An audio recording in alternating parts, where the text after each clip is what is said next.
Boa tarde, galerinha do oitavo ano B, tudo bem com vocês?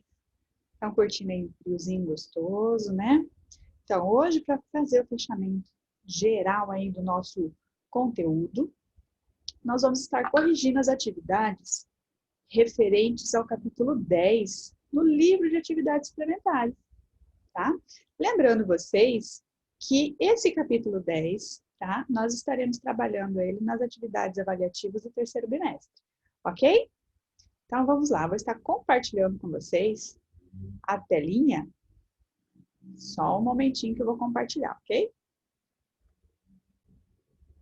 Então, vamos lá. Eu estarei compartilhando com vocês a página, né, do livro de atividades complementares, capítulo 10, tá? Referente aí à nossa correção. Vocês receberam no grupo dos pais, né, o gabarito. Em cima disso, eu vou estar lendo as questões e explicando as questões junto com as respostas, ok? Então, vamos lá.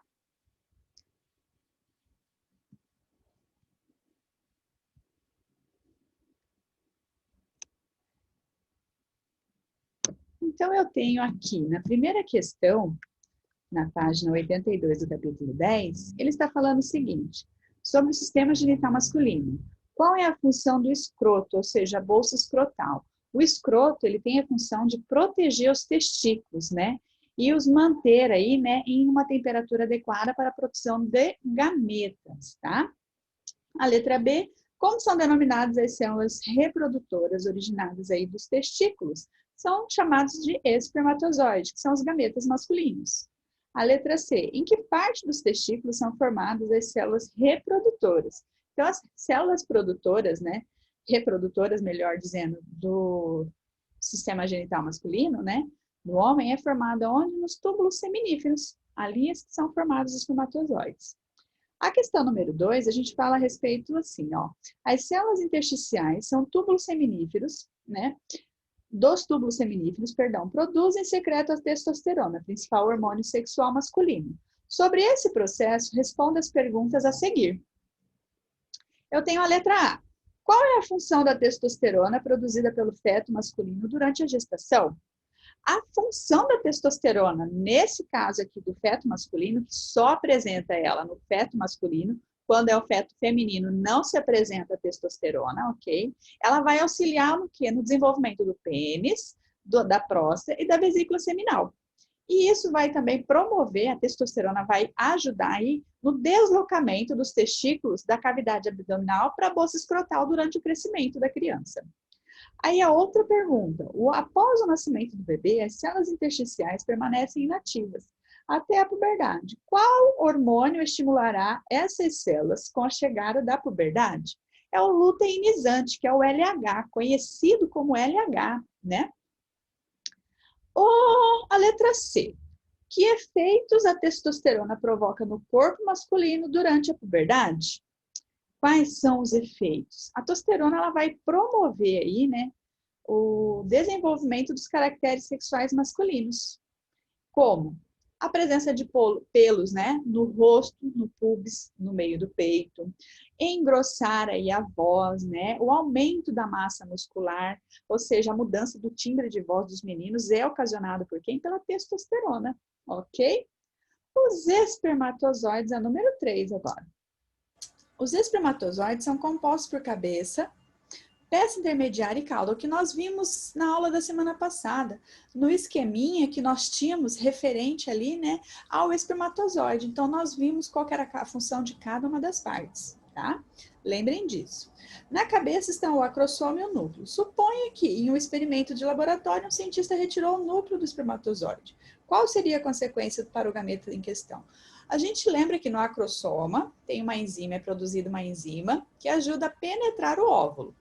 O núcleo, o que ele vai ter? O núcleo vai conter o material genético. Se retira esse núcleo, o que vai acontecer? O espermatozoide vai perder o material genético que fica armazenado ali na região da cabeça. Ok? Então, vamos para a questão número 4. A questão número 4, ela fala o seguinte: entre as glândulas que participam do processo de reprodução estão as glândulas seminais. Sobre essas estruturas, responda as seguintes perguntas. qual é a função das glândulas seminais?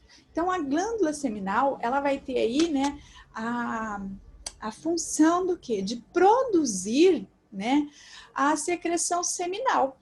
Então, as glândulas seminais vão produzir a secreção seminal. O que ela vai fazer? Ela vai nutrir os espermatozoides que compõem o sêmen, certo? E a letra B, ele pergunta assim, qual a importância da frutose? Né, um carboidrato presente na secreção seminal. A frutose, como ela é um carboidrato, ela vai fornecer a energia para que haja aí, né, a mobilidade do espermatozoide. Sem essa frutose, né, sem esse tipo de carboidrato, fornecendo energia para o espermatozoide, para que ele possa movimentar até aí próximo ao óvulo, né, e ter sucesso de entrar no óvulo e realizar a fecundação, fica inviável. Então, a frutose, o espermatozoide depende desse tipo de carboidrato, chamado de frutose, tá? Que vai ajudar no movimento dele, ok? Na número 5, o que está falando ali? No sistema genital masculino, os espermatozoides são produzidos nos testículos e seguem, né, por um longo caminho até chegarem ao meio externo, ok? Marca a alternativa que apresenta o caminho percorrido pelos gametas masculinos dos testículos até o meio externo. Existe ali, né, um caminhozinho certo. Então, os espermatozoides vão sair dos testículos, né? Ao saírem dos testículos, né, os espermatozoides vão passar pelo epidídimo, onde ficam armazenados, seguem para os ductos deferentes até os ductos ejaculatórios, onde recebem o líquido de componentes do sêmen, né, e chegam à uretra, pela qual são finalmente expelidos no momento da ejaculação. Então, a alternativa correta seria a letra C, ok? E agora nós vamos ver uma questão de verdadeiro ou falso sobre o sistema genital masculino. Sobre o sistema genital masculino, a gente tem que marcar verdadeiro, V para verdadeiro e F para falso, tá? A gente não precisa justificar as falsas, mas eu estarei explicando aqui as falsas. Nos homens, a uretra é responsável por expelir tanto a urina quanto o sêmen? Verdadeiro, é o mesmo canal que sai a urina, sai o sêmen também, tá? É um canal só para a saída dos dois, tá bom? A letra B, no interior do pênis estão as células intersticiais produtoras de testosterona. Falso, tá? As células intersticiais produtoras de testosterona são encontradas nos testículos, não no pênis, como está dizendo aqui na questão. A letra C, os tecidos os tecidos constituintes, melhor dizendo, né, do pênis, o ajudam a proteger, a envolver e a proteger a próstata. Falso. O pênis, né, envolve e protege a uretra, não a próstata, ok? A letra D. Assim como os espermatozoides, né, a testosterona é produzida nos túbulos, nos testículos. Isso é verdadeiro, tá? A ejaculação, a letra E agora, hein, galera? A letra E consiste no encontro, a ejaculação consiste no encontro do espermatozoide com o ovócito 2, falso. A ejaculação consiste na eliminação do sêmen, ok? A questão número 7 é sobre as glândulas bulbouretrais. Como as glândulas, perdão, galerinha, como as glândulas bulbouretrais participam do processo de reprodução. As glândulas bulbouretrais, elas secretam uma solução que vai lubrificar e limpar e neutralizar a uretra antes da ejaculação. Então, a função, né, dessas glândulas bulbouretrais é lubrificar e limpar, né? Ela faz uma solução, ela libera, uma glândula que libera uma solução lubrificante que limpa e neutraliza, tá? A uretra antes da ejaculação, ok? Agora nós vamos passar ali para a questão número 8. Olha ali. Os espermatozoides se tornam aptos a fecundar os gametas femininos após a fase de capacitação espermática, tá? Em condições naturais, como que ocorre esse processo? Então, a fase de capacitação espermática ocorre quando o gameta masculino se desloca, né, às tubas uterinas. entrando em contato com diversas substâncias presentes nas secreções do colo uterino, que é ali do endométrio e das tubas uterinas também. Durante esse processo é que se dá a ativação do acrossoma. Lembrando que o acrossoma ele se encontra também na cabeça ali do espermatozoide. É na cabeça do espermatozoide que está ali o acrossoma, por quê? Porque ele vai produzir, né, uma enzima, tá?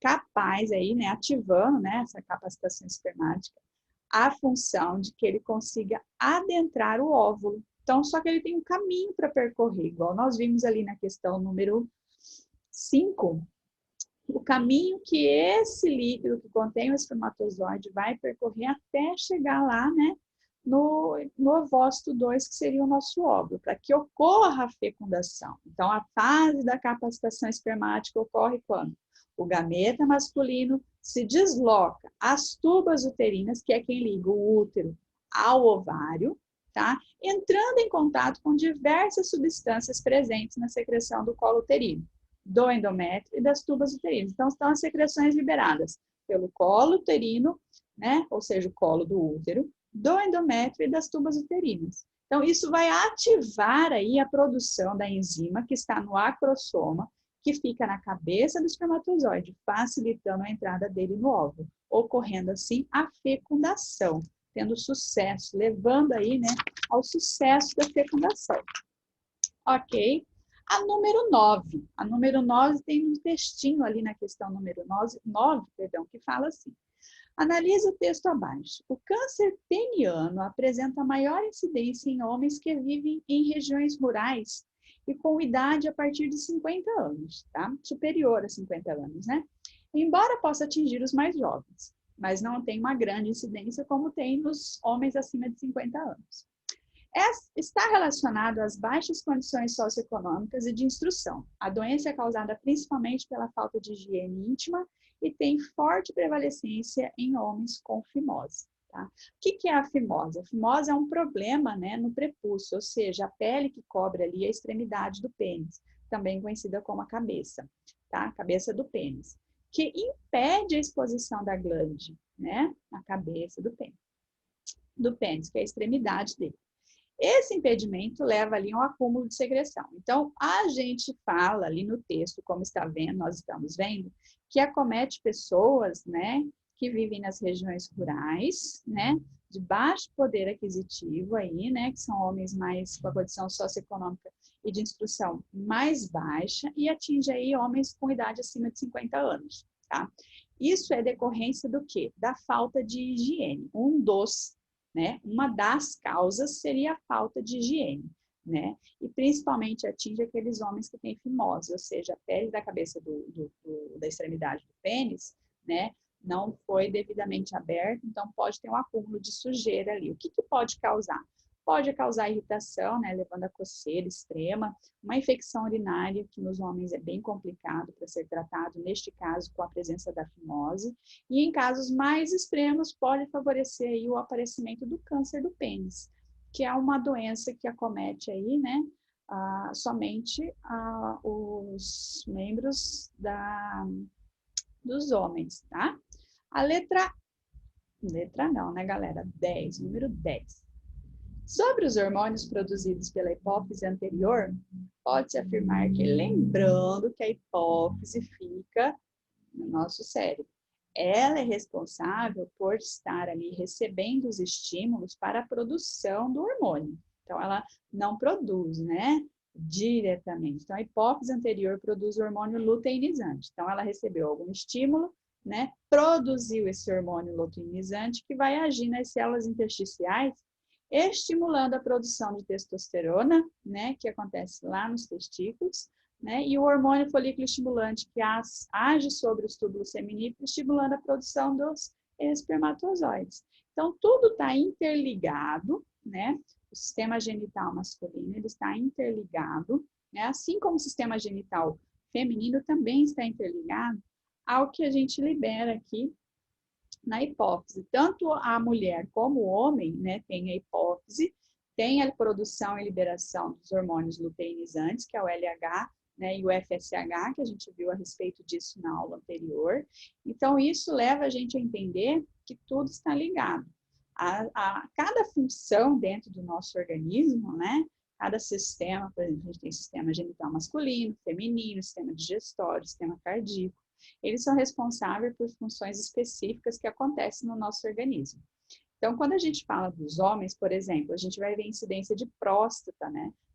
Aparecimento de câncer de próstata. Só acomete a homens, porque próstata não tem no corpo da mulher. Como o útero, o ovário, né? As tubas uterinas não existem no corpo masculino. Isso são características do corpo feminino. Então, existem características individuais de cada sexo, tá? Isso a gente pode levar em consideração o reino animal. Eu venho falando para vocês, o reino animal classifica-se o homem também. Só que nós temos uma diferença dos outros animais. Nós somos seres racionais, né? Como seres racionais, nós temos uma predominância do território. Então, nós conseguimos ocupar, né, e nos favorecer do nosso sistema de raciocínio, né, como nós temos aí um cérebro que pensa, né, sobre os outros animais, a gente tem o domínio. E isso a gente entende também pelo nosso organismo. Então, o nosso corpo responde aos estímulos externos e internos. Como assim, professor, estímulos internos? É a parte psicológica, galerinha, da forma como você pensa, você também pode influenciar a forma da resposta do seu organismo. Então, muitas pessoas falam, às vezes, que estão aí com sistema imunológico baixo, por exemplo. Às vezes você vai ver a pessoa está com um pouco depressiva, come mal, né? Então você está tendo estímulos errados, tanto do externo como interno.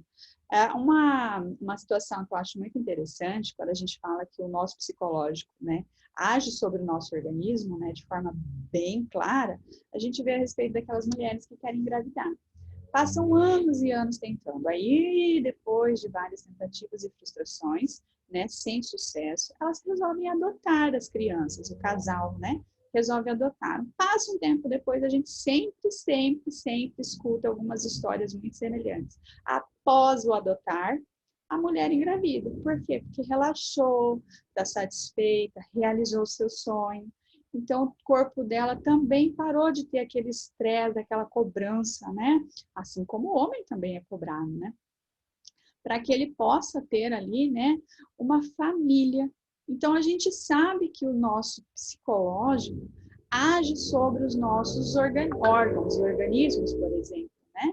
O que acontece? A gente pode vir ter aí, né, casos de sucesso de gravidez após adotar, porque o seu psicológico começou a ser trabalhado a respeito disso, entenderam?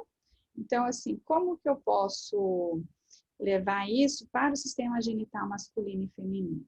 Às vezes a gente provoca determinadas doenças no nosso organismo, por estarmos aí, né, nos privando de pensarmos positivamente, tratando de forma correta o nosso organismo. Então, os estímulos internos e externos estão aí, né? Por exemplo, esse caso do câncer no pênis, né? O que acontece? Pela falta de conhecimento, né? Falta de higiene, essas coisas vão atingir aí, né? E acometer o homem de certas doenças. Uma delas seria o câncer peniano. E isso pode gerar muito transtorno, né? Vários tantos transtornos, na verdade. Né? Então, assim, espero que vocês tenham entendido, compreendido a respeito desse conteúdo. Eu fico à disposição de vocês para tirar qualquer dúvida, ok? Fiquem com Deus e até a próxima. Galerinha, antes que eu esqueça de falar para vocês, para a gente já encerrar aqui a nossa aulinha, não se desfaçam da apostila número 2 por causa do capítulo 10 que vocês vão estar usando nos trabalhos avaliativos referentes ao terceiro bimestre. Então, nós estaremos usando a apostila número 2, tá? O capítulo 10 será cobrado nos trabalhos avaliativos mensais do terceiro bimestre. Fica a dica aí, guarde a sua apostila para daqui uns dias vocês estarem estudando. Vejam também o vídeo no portal do SAS referente ao capítulo 10 da apostila número 2, ok? Um bom final de semana para vocês, se cuidem e até semana que vem. Beijo!